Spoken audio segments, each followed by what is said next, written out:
Bienvenidos a su curso de producción y manejo de forrajes. Yo soy Eduardo Guillermo Canudas Laras, especialista en manejo de forrajes y administración pecuaria. Para los que es el primer curso que toman y no han visto los anteriores, déjenme presentarme formalmente. Mi currículum vitae es el siguiente. Soy originario del puerto Veracruz, en México. Tengo una licenciatura de ingeniero agrónomo zootecnista en el Instituto Tecnológico de Estudios Superiores de Monterrey y terminé en 1980. Pero bueno, el periodo de estudios fue de 1975 al 80, donde hice un intercambio de 2 años en Texas A&M University, en la ciudad de College Station, en Texas, Estados Unidos. Tengo una maestría en ciencia en forrajes en la Universidad de Florida y me gradué en 1984. Posteriormente saqué el doctorado en manejo de forrajes en la Universidad de Florida en 1988. Me di cuenta de la necesidad no nada más de producir y manejar los ranchos, sino de administrarlos eficientemente, o sea, todo lo que incluye la planeación, organización, dirección, control, finanzas, contabilidad. Entonces, hice una maestría en administración en la Universidad Cristóbal Colón, en Veracruz, y terminé en el 2002. De 1980 al 2003, trabajé 23 años como investigador en el área de forrajes en el INIFAP, que viene siendo el Instituto Nacional de Investigación Forestal, Agrícola y Pecuaria. Del 2001 al 2018, trabajé como docente académico de la Facultad de Medicina Veterinaria y Zootecnia de la Universidad Veracruzana, obviamente siempre en el área de forrajes y administración. Tengo diversas publicaciones en revistas internacionales y nacionales, capítulos de libros, revistas ganaderas y conferencias magistrales en México y en el extranjero.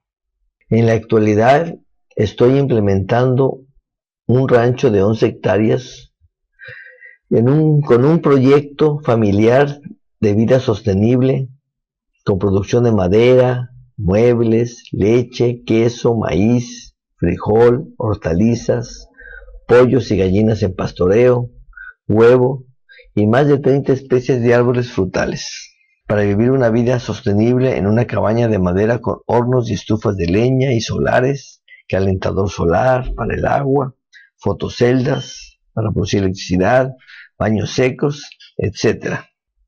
Aquí tenemos arriba a la izquierda obviamente la cabaña, y aquí pues una reunión familiar, en donde aquí a la derecha está mi madre, que en paz descanse. Posteriormente estoy yo, mi esposa, mi nuera, mi hijo, primas, hermanas, primos, tíos, etc., ¿no? Contamos con un horno de leña para hornear. En esta ocasión que nos reunimos hicimos un conejo horneado muy sabroso que mi hijo produce también en el rancho. Mi hijo es aquí la persona aquí a la derecha. También obviamente la cocina tiene una estufa de leña para cocinar. Es una Lorena, esas de leña ahorradora.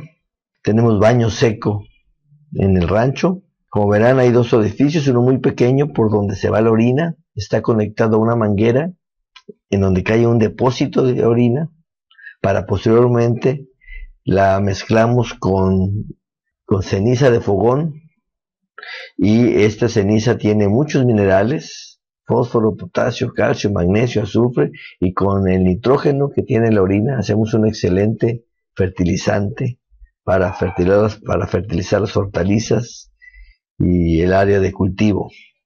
En este edificio más grande caen las heces, obviamente seco, no lleva nada de agua.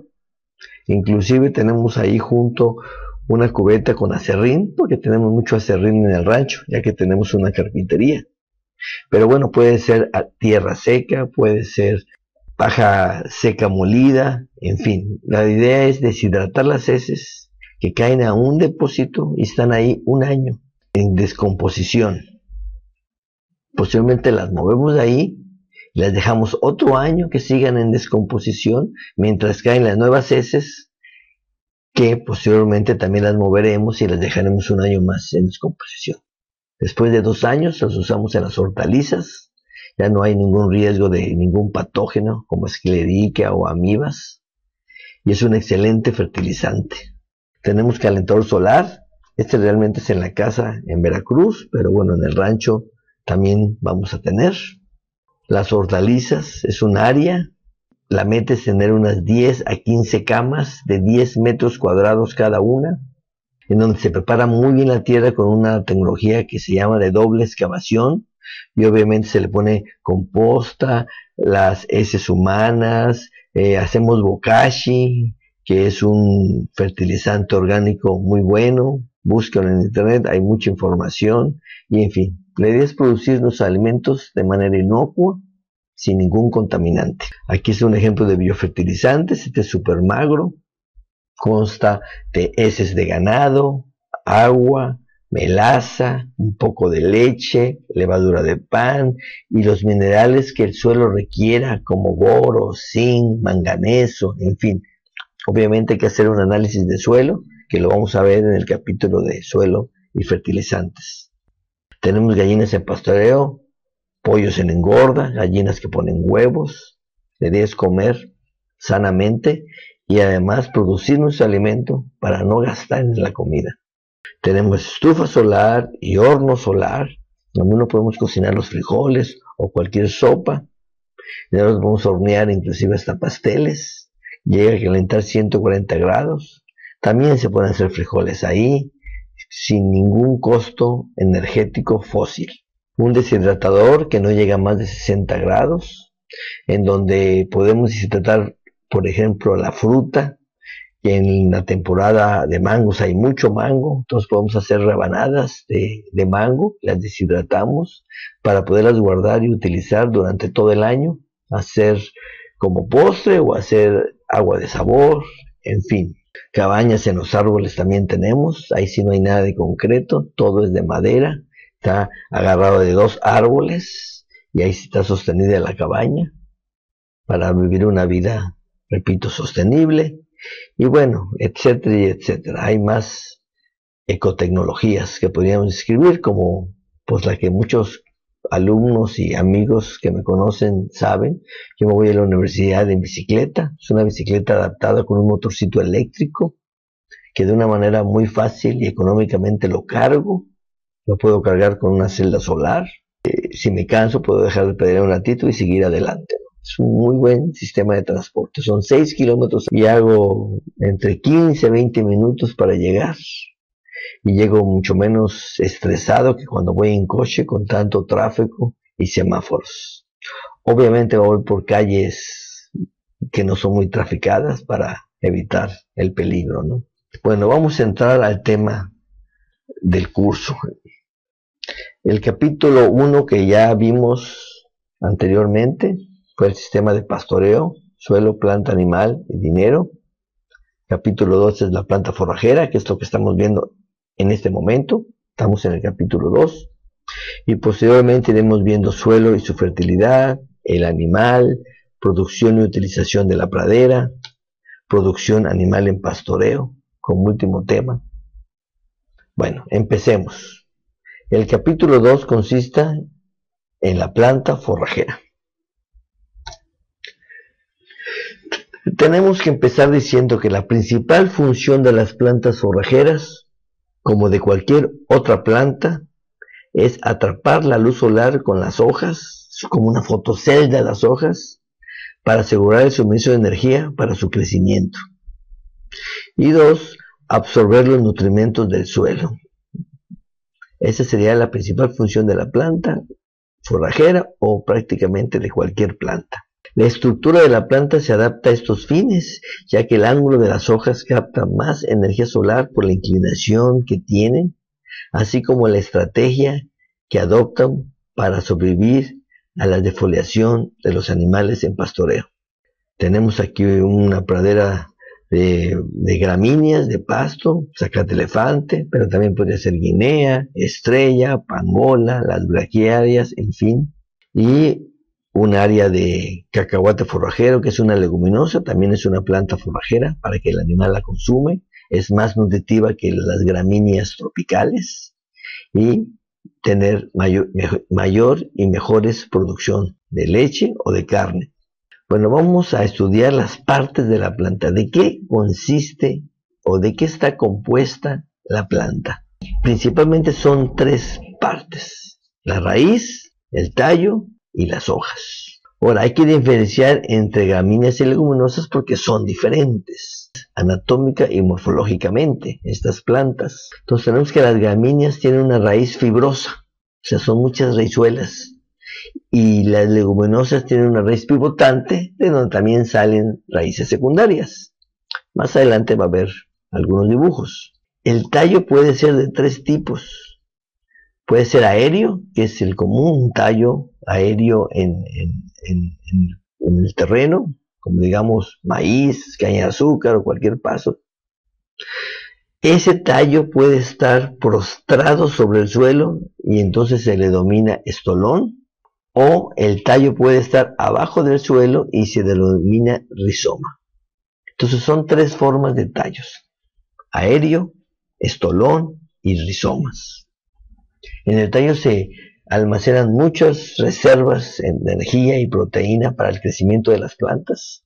Obviamente es lo que se come el animal porque tiene esas reservas y también el animal se alimenta. Entonces, de un estolón, por ejemplo, que es un tallo prostrado, que está formado de nudos y entrenudos, como vamos a ver más adelante, de ahí cada nudo puede salir una raíz y formar una planta nueva. Y si son rizomas, pues también. Y cuando es aéreo, pues de cada nudo sale una hoja. Y entonces queremos que los entrenudos estén cortos para que haya muchas hojas. Y eso logramos también con un buen manejo de pastoreo intensivo. Las hojas de las gramíneas están compuestas de lámina, vaina, aurícula y lígula. Son 4 partes.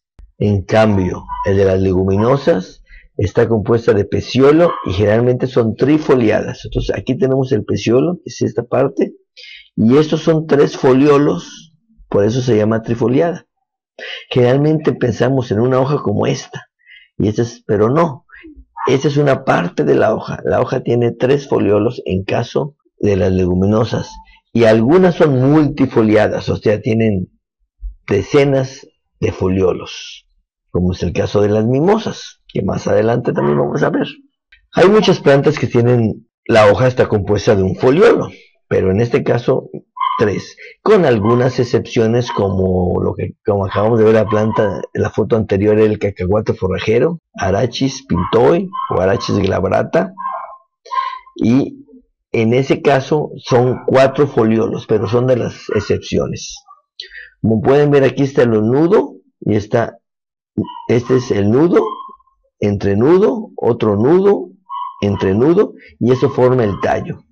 Y la hoja, podemos ver que está formada de la parte aérea de la hoja, la que está, digamos, en el aire, es la lámina o limbo, pero yo generalmente siempre la llamo lámina.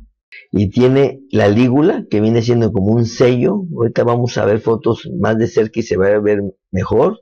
La aurícula, que son como 2 ganchitos que se agarra la hoja, en este caso específicamente la vaina, al tallo, para que no se caiga, digamos. Y la vaina, que es la parte de la hoja que envuelve el tallo. Entonces la hoja está compuesta de estas 4 partes. Vamos a ver más fotos donde se podrá apreciar esto mejor. Bueno, tenemos aquí las gramíneas, y este es el tallo.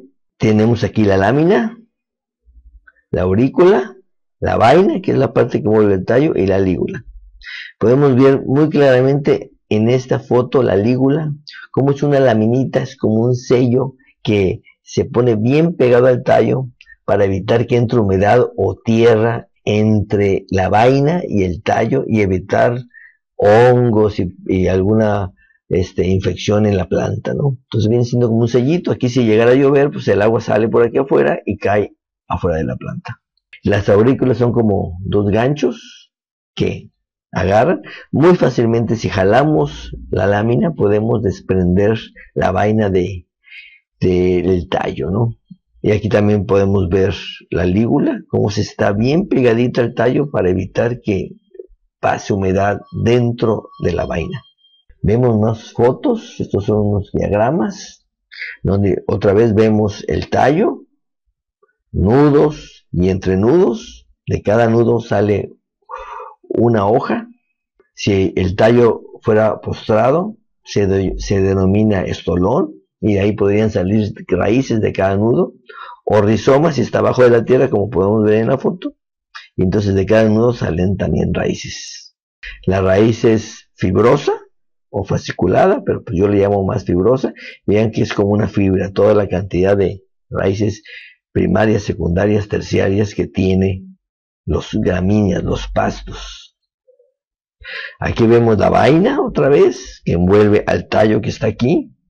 Tiene su lígula, la cual apreciamos mejor aquí, y es varios tipos de lígula. Esta es lígula pilosa, como en el caso del paso estrella de África, los sinodones, o lígula membranosa, como en el caso de las digitarias o del pangola, ¿no? Entonces ya estamos entendiendo mejor cuál es la estructura de los pastos o gramíneas. En caso de las leguminosas, tenemos que la hoja, todo esto es una sola hoja formada de 3 foliolos, el peciolo, y obviamente los foliolos tienen nervios principal y nervios secundarios. Ese es el más común de las leguminosas, las que están formadas de 3 foliolos. Si vamos al potrero y vemos una hoja formada de 3 foliolos, seguramente es una leguminosa. Si vemos que nada más tiene un foliolo, es una hierba, otra planta que no es leguminosa. Vamos a ver que las leguminosas fijan nitrógeno atmosférico, esa no fijaría, digamos. Y las leguminosas llamadas mimosas son hojas multifoliadas, en donde tenemos también un peciolo, y de ahí salen nervios igual que esta, pero bueno, son foliolos muy pequeños y puede haber docenas de foliolos en una hoja. Son los framboyanes, pues la leucaena, y en fin, plantas que conocemos en la castle o orejón. También las plantas tienen inflorescencia, aquí se puede observar. Entonces realmente las partes de la planta serían raíz, tallo, hojas y su flor o su inflorescencia. Aunque en caso de los forrajes no deberíamos permitir que floreara. Debe estar bajo utilización, y antes que floree cualquier planta forrajera debería ser consumida por el ganado. Nuestro objetivo no es producir semillas, sino producir forraje.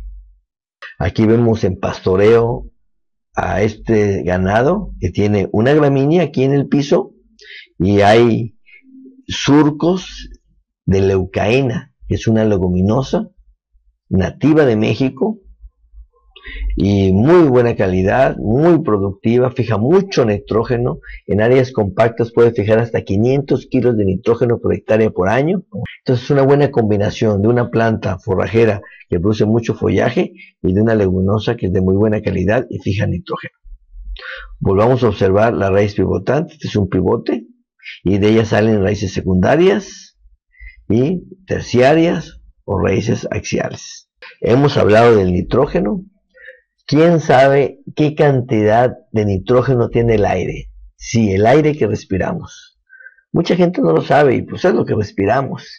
Y el aire tiene alrededor entre 78 y 80% de nitrógeno, o sea, una gran cantidad. Es una fuente casi inagotable de nitrógeno. Y cabe mencionar que el nitrógeno es el mineral que más se requiere en las plantas, de 480 a 500 kilos de nitrógeno por hectárea por año. Estas plantas leguminosas fijan nitrógeno porque tienen unos nódulos, aquí los podemos ver en esta foto, unos nódulos, donde viven bacterias del género Rhizobium o Bradyrhizobium, y que viven en simbiosis con las leguminosas. O sea, las dos se ayudan. La planta le da a a las bacterias algunos compuestos orgánicos para vivir y otros minerales, y las bacterias le dan a la planta nitrógeno, que es el principal mineral que necesita. El nitrógeno es uno de los minerales básicos para la producción de proteína. Entonces una planta que esté bien nitrogenada va a tener más proteína que una que esté deficiente en nitrógeno. El tallo, vamos a ver la anatomía del tallo. Pues el tallo en el centro, como podemos ver aquí en esta foto, tenemos la médula. Esto le da fuerza y estructura a la planta, pero no es necesario para que viva. Hay troncos que están huecos, donde viven abejas en algunos, o simplemente están huecos, se meten murciélagos. Y sí, es importante que lo tengan porque le dan mucho más estructura y más fuerza a la planta, ¿no? Pero no es indispensable. Después tenemos el xilema y el floema, que son de las partes más importantes del tallo, porque en el xilema es donde se transporta el agua de la raíz hacia toda la planta, obviamente hacia las hojas, donde se hace la fotosíntesis, y el floema es donde se transportan los nutrientes, y después de la fotosíntesis se mueve a través del floema a toda la planta, hasta el más fondo de la raíz, porque necesita nutrientes para vivir, ¿no? Después tiene fibras de esclerénquima, aquí el número 5, que le da estructura y fuerza a la planta, corteza y una epidermis cuando están jóvenes. Ya cuando están adultos, digamos un árbol, pues más bien tiene corteza, ¿no? Entonces son las partes de que está conformado un tallo. Lo mismo podemos ver en esta foto, donde tenemos xilema, floema, tenemos la médula, una epidermis en la parte exterior para una planta joven. Vean tallos de tal magnitud exuberante, ¿no? Son impresionantes. Los famosos secuoyas o redwood trees se desarrollan en áreas muy específicas, por ejemplo en California, por San Francisco. Llegan a crecer hasta 115 metros de altura y tienen 12 metros de diámetro. O sea, son impresionantes. Aquí vemos pues estoy yo con mis hijos en un viaje ahí por California, un viaje cultural. Vemos lo impresionante de este árbol que podría medir 100 metros, es muchísimo. Ese puente muy famoso que está entre Fortín y Orizaba, le decíamos puente de Metlac, aunque oficialmente tiene otro nombre, mide 100 metros de altura y es impresionante cómo se ve ese puente. Aquí vemos otra foto, ¿no? Donde estamos parados en el tronco, diámetro de ese tronco y la fuerza de ese tronco. Busquen en internet cómo hace una planta para poder subir agua desde la raíz hasta una hoja que puede estar a 100 metros. No tiene una bomba eléctrica. Entonces fíjense la importante de la ósmosis. Se pasa a través del xilema por ósmosis. O sea que va de un gradiente de cierta energía a un gradiente de menos energía. Entonces va pasando de célula en célula por ósmosis, ¿no? Bueno, vamos a estudiar la anatomía de la lámina o foliolo, o sea, lámina si es una gramínea, foliolo si es una leguminosa. Están compuestos principalmente de mesófilo, constituido por el parénquima clorofiliano, o sea, que viene siendo el clorénquima, o sea, es un mesófilo con clorofila, digamos, ubicado entre las dos epidermis. En la parte superior está la epidermis y en la inferior. También hay haces vasculares, todo eso son haces vasculares, o sea, floema y xilema, y tiene un poco de esclerénquima para que le dé rigidez y fuerza al haz vascular. Aquí tenemos otra foto donde vemos el mesófilo, el haz vascular, estomas, que son unos hoyitos por donde entra el aire para hacer la fotosíntesis, por donde entra el CO2 para que se forme la glucosa. Aquí vemos más en detalle los estomas. Digamos que son como un bolillo, una micha, ¿no?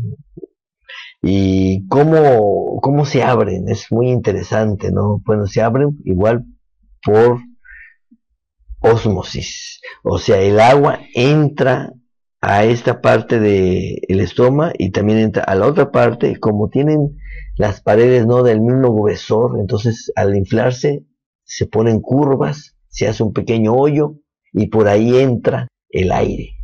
¿Cómo baja o cómo entra el agua por ósmosis, porque se concentra potasio en el estoma, en las células de estomas, baja la energía del agua y el agua va de más a menos energía, entonces se infla. Si no hubiera potasio, no podría entrar el agua. También si no hubiera agua, no podría inflarse y abrirse el estómago. Es un sistema de seguridad, obviamente, porque al abrirse puede perder humedad de dentro de la hoja. Entonces, para que no haya esa pérdida, al no haber agua, pues simplemente los estómagos no se abren. Es una maravilla realmente, ¿no? Aquí tenemos la epidermis también por arriba de la hoja, por abajo en la parte de abajo tenemos más epidermis, clorénquima que tiene clorofila, y aquí nos está llevando la fotosíntesis en las plantas C3, que más adelante hablaremos de esas plantas. Bueno, vamos a empezar a hablar de energía, que es la fotosíntesis y respiración. Bueno, la fotosíntesis viene siendo una reducción de CO2 a glucosa, o sea, está produciendo la planta energía. La glucosa es una molécula, un azúcar simple que tiene mucha energía. Y ya muchas moléculas de glucosa va a formar almidón, es una fuente de energía para la planta, y celulosa, semicelulosa, que es la estructura de la planta.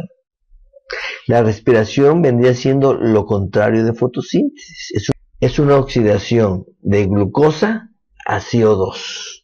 Eso viene siendo, la respiración, y se lleva a cabo, obviamente, en presencia de oxígeno para hacer oxidación, y se lleva a cabo en los organeles que se llaman mitocondrias. Son partes de las células y están en el cloroplasto.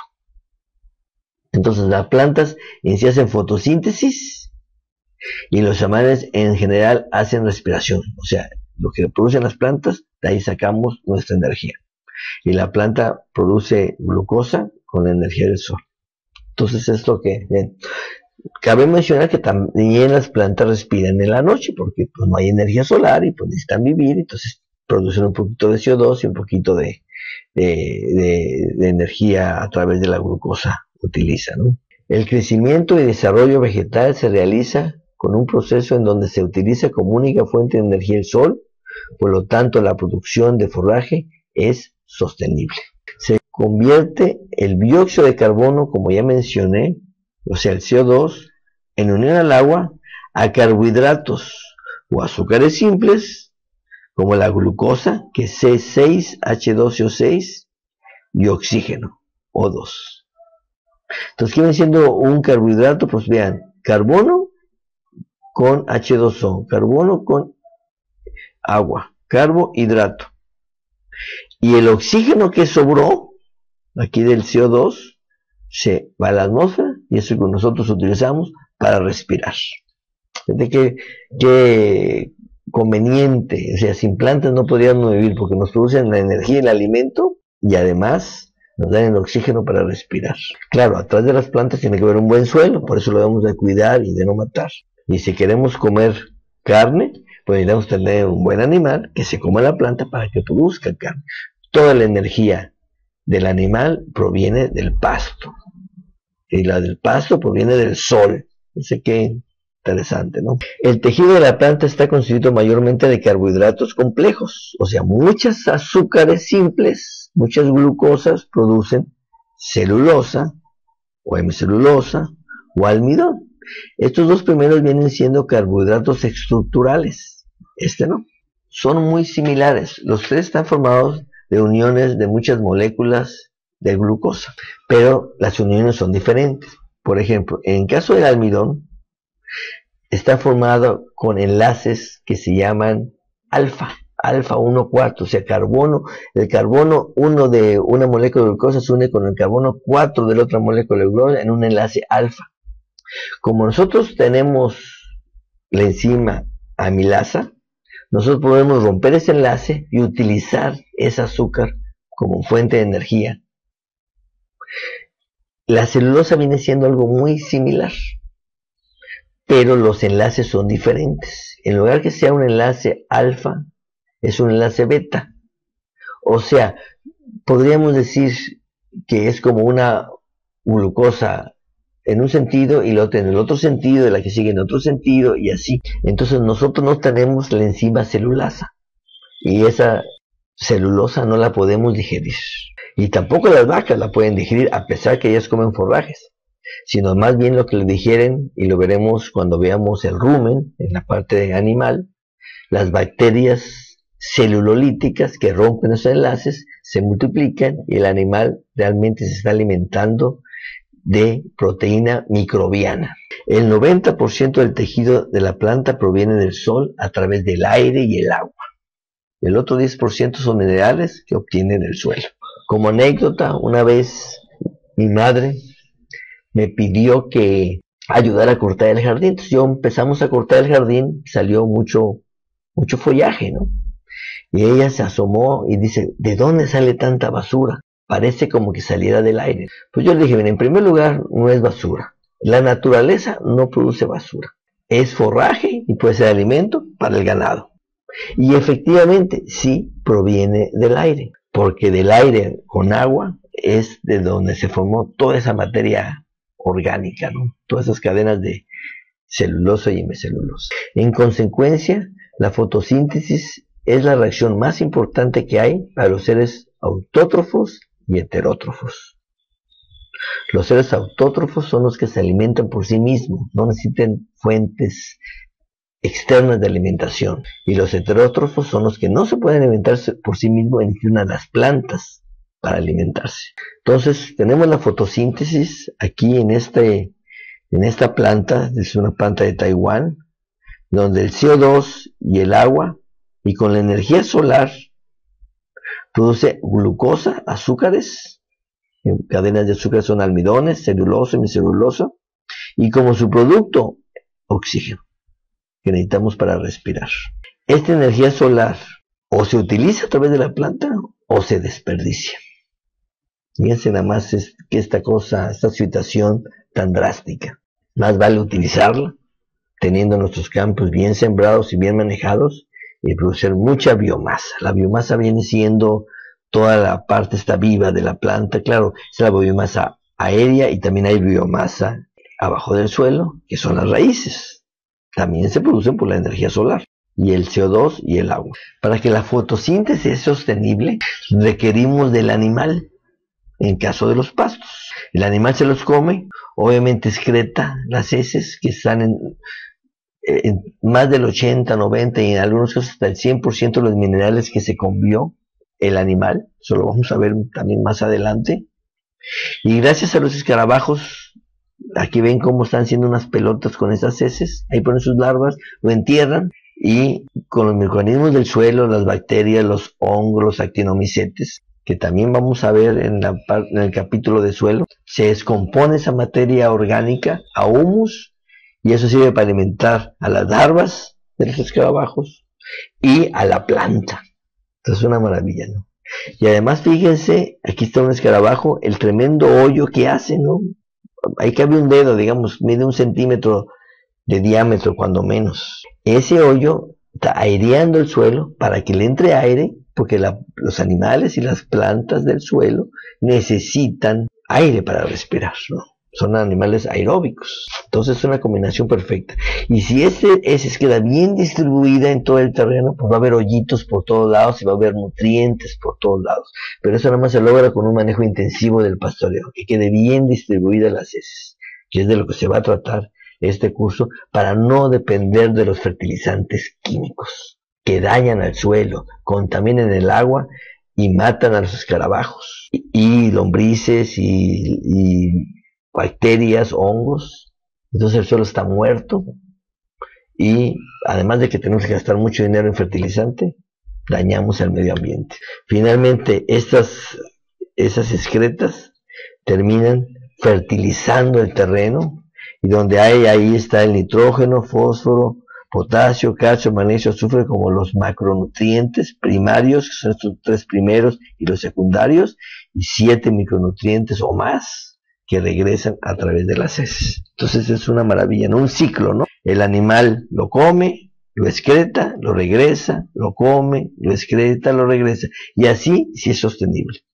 Si nosotros este pasto lo cortamos con una máquina y lo llevamos a un establo, ya rompimos el ciclo, ya no van a regresar las heces al potrero. O si regresan, regresan a un costo muy elevado. ¿Cómo convierte la planta el sol a energía? Bueno, ya dijimos que es a través de la fotosíntesis. Vamos a entrar más en detalle. La fotosíntesis consta de dos reacciones, la reacción lumínica y la reacción oscura. Son dos partes que tiene la fotosíntesis. Empecemos por la lumínica, que consiste en donde grupos separados de pigmentos, que son los pigmentos verdes que tiene la planta, la clorofila, localizados en los tilacoides, que son las partes de adentro de los cloroplastos donde se hace la fotosíntesis. Estos absorben la energía solar, excitan los electrones a un nivel mayor de energía y causa un gradiente electroquímico. Vamos a explicar más y entramos en más detalle. Con este gradiente de energía forman energía química. Con esa energía forman ATP, que es adenosina trifosfato, que es una energía química que necesitamos nosotros en nuestros músculos y en nuestros órganos para vivir. Y también los animales, obviamente. Y con el hidrógeno o los hidrógenos del agua como agente reductor forman el NADPH2, que viene siendo la nicotina, adenina, dinucleótido, fosfato, y ya con el hidrógeno pues es hidrogenado. Es el agente reductor. Ya dijimos que la fotosíntesis es una reducción de CO2 a glucosa, pues necesitamos un agente reductor que es el hidrógeno para poder reducir el CO2 a glucosa. Ambos fotosistemas operan en serie, uno tras de otro, uno tras de otro. Veamos el diagrama que se ve complejo, pero vamos a explicarlo poco a poco. Entonces tenemos los dos fotosistemas, sistema 1 y el 2.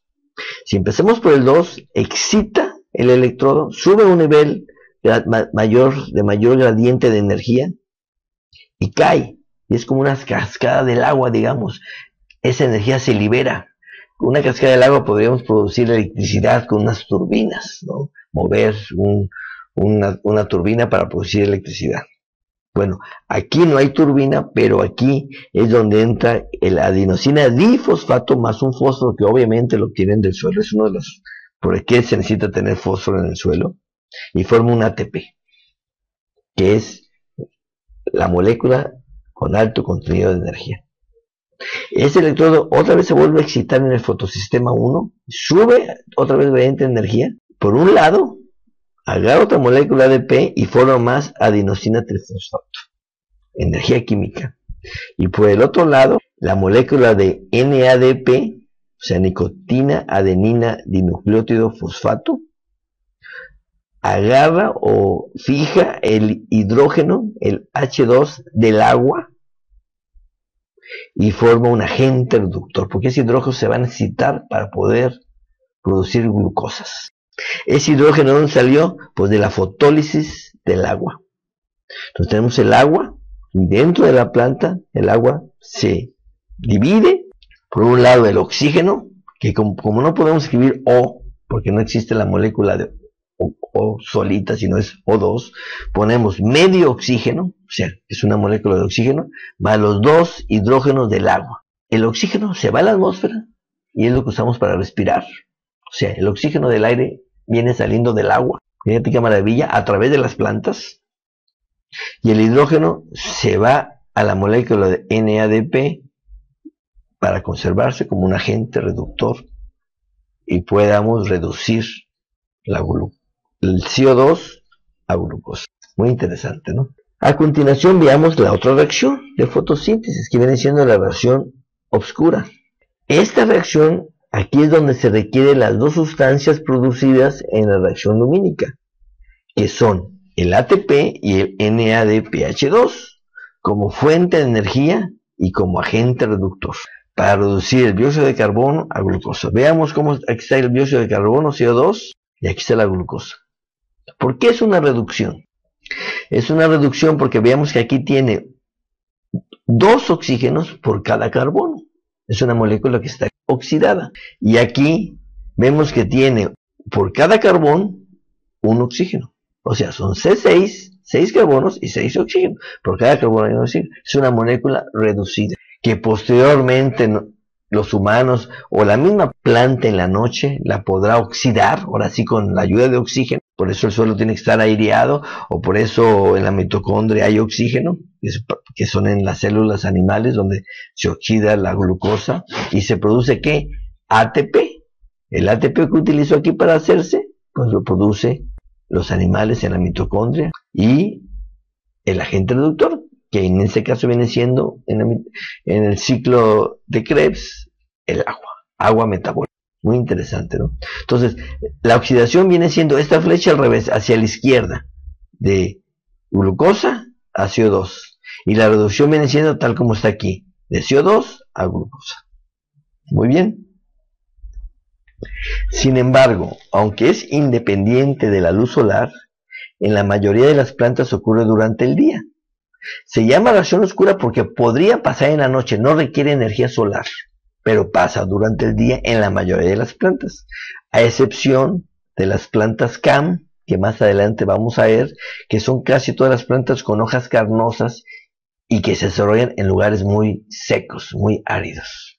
Entonces, de manera de diagrama, vemos que el CO2 más el agua, que tienen baja energía, gracias a la fase lumínica, donde se produce el ATP y el NADPH2, y después a la fase oscura, donde se usa esa energía y ese agente reductor y produce glucosa, más oxígeno que sale a la atmósfera. Y esta glucosa es una molécula de alta energía que nosotros los humanos o los animales la pueden utilizar como fuente de energía. Bueno, vamos a ver las diferentes vías metabólicas de la fotosíntesis, porque hay varias. No todas las plantas realizan la fotosíntesis de la misma manera, ¿no? Hay básicamente 3 vías o rutas metabólicas para los organismos fotosintéticos o autótrofos, que son los organismos que producen su propio alimento a través de sustancias inorgánicas para su metabolismo, o sea, a través de minerales. Las plantas C3 son todas las leguminosas, ya sean tropicales o de clima templado, y todos los pastos de clima templado. O sea, las plantas C3 vienen siendo leguminosas, tropicales y templadas, y pastos de clima templado. La otra vía o ruta metabólica es la planta C4, que son todos los pastos tropicales. Son los que tenemos comúnmente aquí en Veracruz o en cualquier región tropical, húmeda y calurosa. Más adelante vamos a hablar cuáles son. Y las plantas CAM son todas las plantas de clima seco o árido con hojas de consistencia generalmente gruesa o carnosa. Entonces vamos a ver estas 3 vías metabólicas de la fotosíntesis. Bueno, en primer lugar tenemos la fotosíntesis de las plantas C3.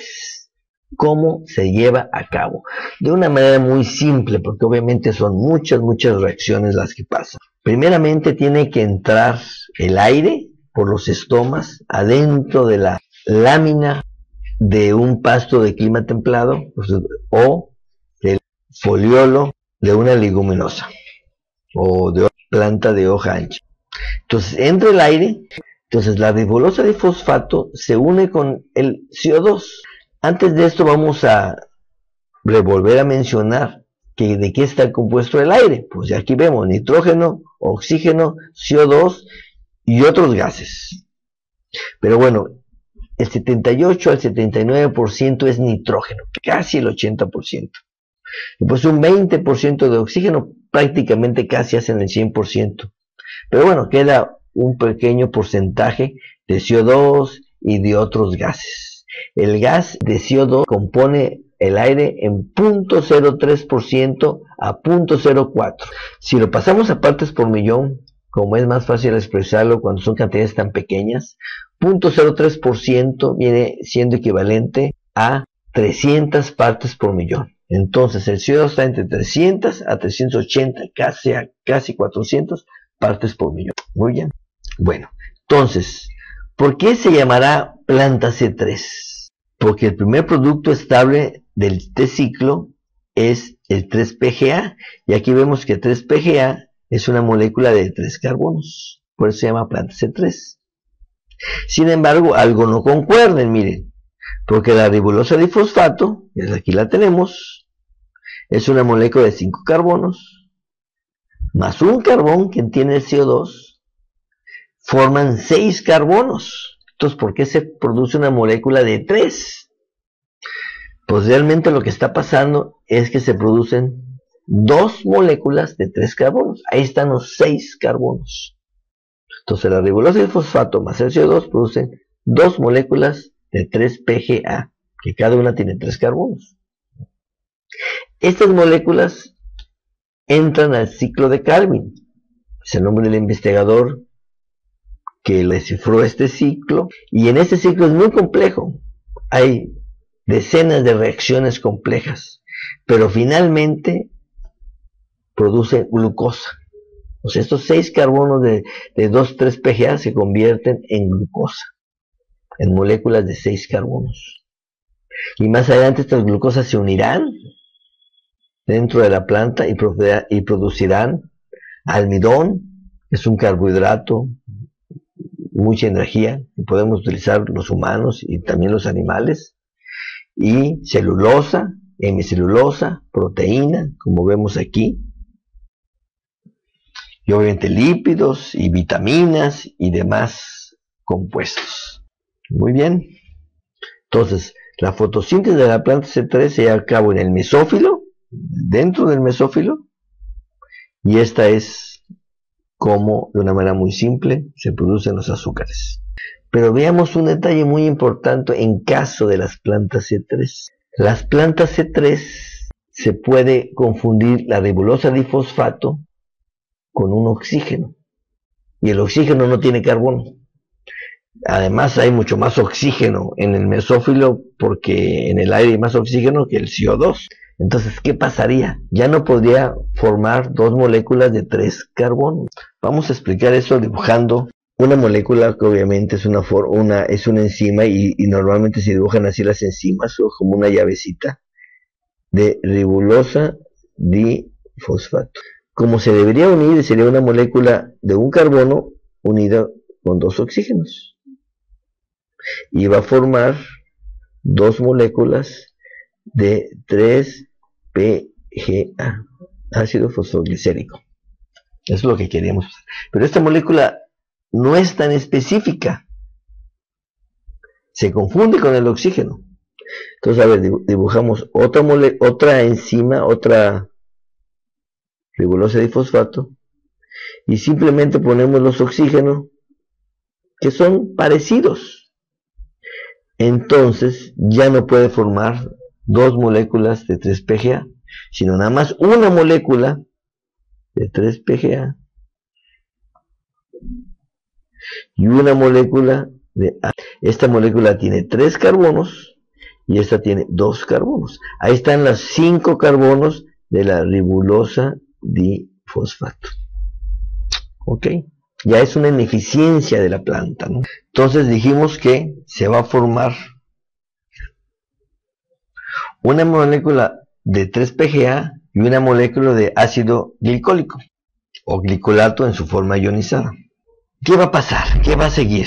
Bueno, lo lógico es que ustedes me digan que este 3 PGA pues entra al ciclo de Calvin y produce glucosas con otras moléculas de 3 PGA. Cada 2 moléculas de 3 PGA va a formar una glucosa, y de ahí almidón, celulosa, hemicelulosa, proteína. Pero ¿qué va a pasar con esta molécula de ácido glicólico? Esta molécula de ácido glicólico va a entrar a otro organelo que se llama peroxisomas, en presencia de luz y oxígeno, y no puede producir glucosas porque pues no es una molécula de 3 PGA, por lo que viene siendo una pérdida de energía en la fotosíntesis. O sea, no son tan eficientes estas plantas, pierden energía. Vamos a ver qué es lo que pasa con el ácido glicólico. Entra al peroxisoma, entran 2 ácidos glicólicos, que son 4 carbonos, se produce 2 glicines, que vienen siendo aminoácidos de 2 carbonos, seguimos 4 con 4, De estos 4 carbonos, que son 2 y 2 de glicine, se forma una serina, que viene siendo otro aminoácido, pero ya de 3 carbonos y un CO2. Afortunadamente la serina se convierte en 3-PGA y se va al ciclo de Calvin. O sea, se salvó algo de esa energía de esos carbonos. De 4 carbonos se salvaron 3, se fueron a producir azúcares. Y un carbono, que es el CO2, va al aire. Entonces, ¿qué viene siendo la fotorrespiración? La fotorrespiración es la pérdida de CO2 durante la fotosíntesis. Y CO2 es energía, o sea, el carbono es energía. ¿Qué usan como combustible para hacer una carne asada? Carbono. O sea, el carbono es energía. ¿Ok? Debemos mencionar que la fotorrespiración, o sea, la respiración, es un nombre incorrecto. En los inicios de la ciencia, ¿no? Hace ya muchos años, varias décadas, ellos observaron que ciertas plantas producían CO2. Entonces dijeron, están durante el día, por eso la palabra foto, durante el día están oxidando glucosa y producen CO2, como lo hacen las plantas en la noche, o nosotros lo hacemos las 24 horas del día, los humanos o los animales. Pero estaban equivocados, porque realmente aquí no hay ningún involucramiento con oxígeno, no hay ninguna oxidación y no hay ni siquiera glucosa. Entonces después descubrieron que no era una oxidación, o sea, no es correcto hablar de respiración. Pero ya se quedó el nombre, ¿no?, de fotorrespiración, y viene siendo la pérdida de CO2 durante la fotosíntesis. Bueno, ahora vamos a ver cómo hacen las fotosíntesis, la otra ruta, la ruta del C4. Es obvio que tenemos que pensar que se llama C4 porque el primer producto estable del ciclo es una molécula de 4 carbonos. Es obvio, ¿no? Y aquí lo tenemos, el oxalacetato, con su forma ionizada, pero es el ácido oxaloacético. 1, 2, 3, 4 carbonos. ¿Cómo se forma este ácido oxalocético? De la misma manera entre el aire, al mesófilo, ahí lo recibe una enzima que es la PP-fosfoenol pirúvico. Esta enzima es muy específica, esta no se confunde con oxígeno, entonces es una planta muy eficiente porque nunca va a haber fotorrespiración, nunca va a haber una confusión. Entonces la fosfenol pirúvico, que es de 3 carbonos, como podemos ver aquí en la diapositiva, más el CO2, que es de 1 carbono, forma una molécula de 4 carbonos, que es el ácido oxalacético, lo que acabamos de mencionar aquí, y por eso se llama una planta C4. El ácido oxalacético se cambia a ácido málico, aquí vemos la reacción, es una reacción muy sencilla, digamos, en donde este ácido málico tiene la gran ventaja que entra al haz vascular y sale, deja un carbono y sale obviamente 3 carbonos, que es obvio que digamos que es un fosfenol pirúvico de 3 carbonos. Entonces la función de este ciclo, que se llama ciclo de Hatch-Slack, lo descubrieron en Australia, unos australianos que son Hatch-Slack, donde ellos, trabajando con caña de azúcar, un país tropical, decían, no, es que aquí no hay fotorrespiración, ¿cómo fijará el CO2 esta planta, no? Y descubrieron que había este ciclo. No estaba el ciclo de Calvin todavía, porque más adelante lo vamos a ver. Entonces, en este ciclo, un ciclo muy eficiente, en donde prácticamente todo el CO2 es absorbido por la planta.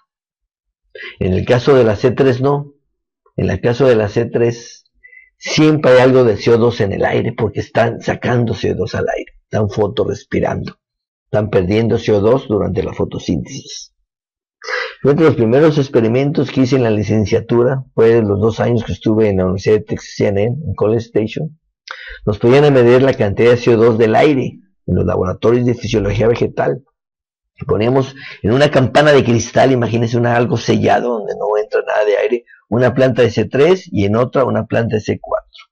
Después de un tiempo veíamos que la planta de C3 siempre mantenía algo de CO2 en el aire y la planta de C4 se acababa el CO2. Esa es la eficiencia con que las plantas C4 absorben CO2. Bueno, entonces, ¿qué pasa con este CO2 que quedó aquí en el haz vascular? Que puse carbono, pero viene siendo un CO2. Entra al ciclo de Calvin porque hay ribosa difosfate dentro de los ácidos vasculares y produce el ciclo de Calvin que produce glucosas y de ahí almidones, celulosa, hemicelulosa, proteína, lípidos, etc. Entonces vean esos dos ciclos que hay en la planta C4. Uno ayuda al otro, es decir, mete, por decirlo así, los CO2 al haz vascular y vuelve a salir. Y en el haz vascular está el ciclo de Calvin, donde está la ribosa de fosfato, que también se podría confundir con oxígeno. Pero la gran diferencia es que aquí no hay oxígeno, porque el oxígeno del mesófilo no puede entrar, rebota a esta membrana que es una membrana impermeable. Entonces no puede entrar. Nada más entra el ácido málico, pero el oxígeno no puede. Entonces, al no haber oxígeno, no hay fotorrespiración y la planta es muy eficiente y por eso tenemos caña de azúcar que crece tanto, Taiwán, Guineas y en general cualquier pasto tropical tiene un crecimiento exuberante. Por otro lado, para que el ciclo de Calvin suceda, tiene que haber muchos haces vasculares porque pasan en el haz vascular de las plantas C4.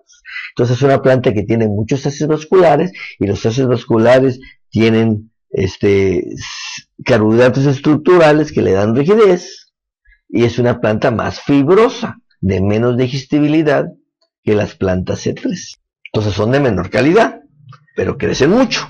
Esta ruta C4 es más eficiente, pues no tiene fotorrespiración, como ya mencioné. El PP tiene mucho más afinidad por el CO2 y no hay pérdida de CO2, pero son de menor calidad.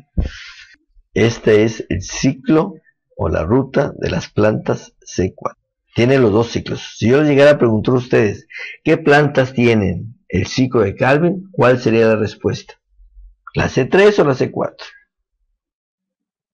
La respuesta correcta sería las dos. Las dos tienen ciclo de Calvin.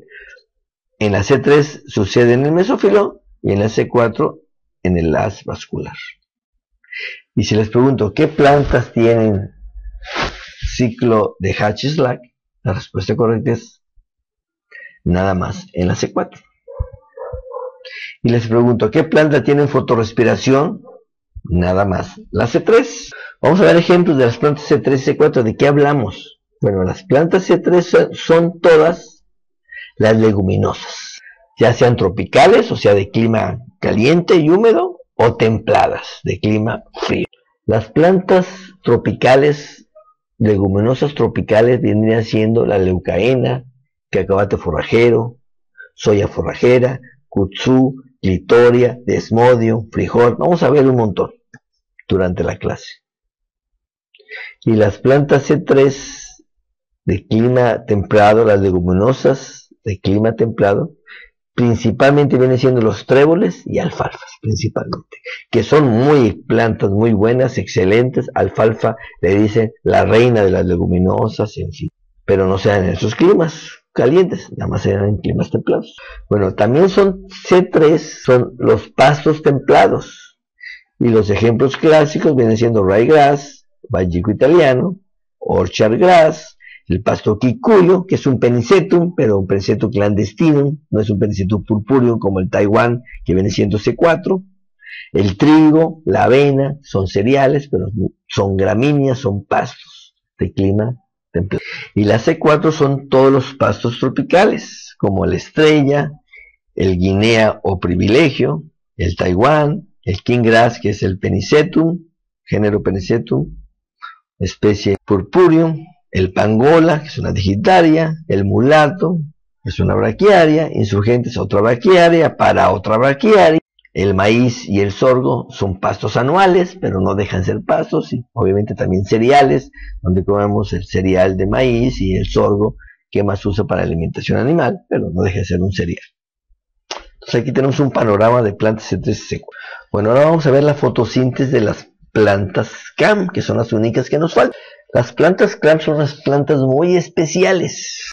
Su nombre viene porque se descubrió en las plantas crasuláceas. Entonces es el metabolismo ácido de las crasuláceas, o sus siglas en inglés CAM, Crasulacean Acid Metabolism. Se distingue del resto de las plantas del mundo vegetal por no abrir sus estomas durante el día. Hemos visto todas las plantas anteriores que durante el día hacen la fase lumínica y la fase oscura. Abren sus estomas para que entre el CO2 y producir glucosa. Estas plantas, como son de lugares muy secos, no abren sus estomas para evitar la transpiración, la pérdida de agua, debido al gran calor diurno causado por el sol en las zonas áridas o secas. También no deja de ser una maravilla, ¿no? Son plantas que se adaptaron al medio ambiente y decir, bueno, está muy árido, si yo abro mis estomas voy a perder humedad dentro de mis hojas, entonces mejor no los abro. Durante el día hago la fase lumínica, la reacción lumínica. Esto es, forman y almacenan ATP, que es la energía química, y el NADPH2, que es el agente reductor, que se requiere en la fase oscura. Todo el día hacen eso, por eso las hojas son tan carnosas y gruesas, acumulando energía y agente reductor.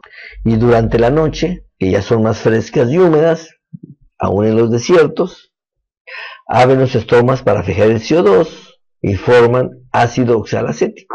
Y finalmente glucosa. Ojo, forman ácido oxalacético en la reacción oscura de la fotosíntesis. Note la reacción de la C4. O sea, viene siendo una planta C4, la planta K. Pero durante el día nada más se cargan de energía y de agente reductor. Y durante la noche abren los estomas y producen azúcares. Hay plantas económicamente muy importantes que pertenecen a las plantas K, entre ellas la sábila, miren la carnosidad de la hoja, es una planta K, el aloe vera, la piña, que es una bromeliácea, también es una planta K, las cactus, las cactáceas, son el agave azul para producir tequila, también es muy importante económicamente, orgullosamente originario de México. De ahí producimos el tequila o miel de agave, que es excelente, una manera de endulzar la comida muy sana. Entonces, estas son la fotosíntesis de la planta K. Ya no entré en más detalles, pero es una planta C4, pero como su fase oscura, su reacción oscura es en la noche, no se llama C4, decimos plantas. Vemos que en textos o en viajes a climas templados que asocian muy bien leguminosas y pastos. Es una muy buena asociación porque el pasto produce más forraje, aunque es de menos calidad, y la leguminosa produce menos forraje, pero de muy buena calidad, de mucha digestibilidad. ¿Y por qué no lo hacemos nosotros en el trópico? ¿O es difícil hacerlo? Bueno, pues ya lo debemos haber deducido con los conocimientos de anatomía y fisiología que tenemos, porque tienen diferentes rutas metabólicas para la fotosíntesis, los leguminosas C3 y los pastos C4, siendo los C4 más eficientes porque no tienen fotorrespiración y haber mayor afinidad por el CO2. Esos pastos son más eficientes utilizando la energía solar y el agua, y por lo tanto mayor producción de biomasa, y les es difícil competir a la leguminosa con el pasto. Pero sí se puede, no llegamos a la idea de que no podemos asociarlas, no, simplemente hay que darle ventaja a la leguminosa para que se establezca, hay que sembrarla primero, hay que dejarla crecer, y después sembramos el pasto, y podemos tener una buena asociación. Ya vimos unas diapositivas anteriormente, ¿no?, de asociación de leucaena con pasto. La otra razón es porque tiene diferente anatomía, teniendo la C3 menos ácidos vasculares, por tal motivo tiene menos carbohidratos estructurales y mayor digestibilidad. Además tiene más proteína porque fija nitrógeno del aire, que es ilimitado el nitrógeno que hay en el aire, 79% del aire es nitrógeno. Esto hace que los animales la seleccionen y persisten menos en el pastoreo. Entonces hay que hacer pastoreos intensivos para que no se acaben a la planta. Entonces aquí entra la ciencia, las técnicas para poder asociar una leguminosa de muy buena calidad y un pasto de muy buena producción. Además, la leguminosa, el nitrógeno en leguminosa, ya sea a través de las heces del animal o porque se caigan hojas al potrero, fertiliza el terreno. Y hay información que una área compacta de leucaena puede llegar hasta producir 500 kilos de nitrógeno por hectárea por año. Claro, nosotros no queremos tanta leucaena en un potrero, queremos pasto también, pero con tener 20% de leucaena fijaría 100 kilos de nitrógeno, que eso es lo que más o menos las plantas requieren de nitrógeno extra después de un buen reciclaje de heces a través de un buen pastoreo. Todos esos cálculos los vamos a hacer más adelante. Entonces, que se quede también la idea de que debemos manejar bien el potrero para tener leguminosas ya sean asociadas o como bancos de proteína, que también es válido, ¿no? Un área compacta de leucaena donde entran 1 o 2 horas para que no se las acaben y las sacamos a comer pasto. Es preferible asociada para que haya mejor obtención de nitrógeno de la leguminosa a los pastos, para dar una mejor nutrición a los animales y fijar nitrógeno en el aire. Sería la razón, hay que hacerlo. Bueno, vamos a pararle en este momento, vamos a hacer un receso para continuar con la parte 2 del capítulo 2 de la planta forrajera. Yo soy Eduardo Guillermo Cuadras Lara y nos vemos después de un receso. Muchas gracias.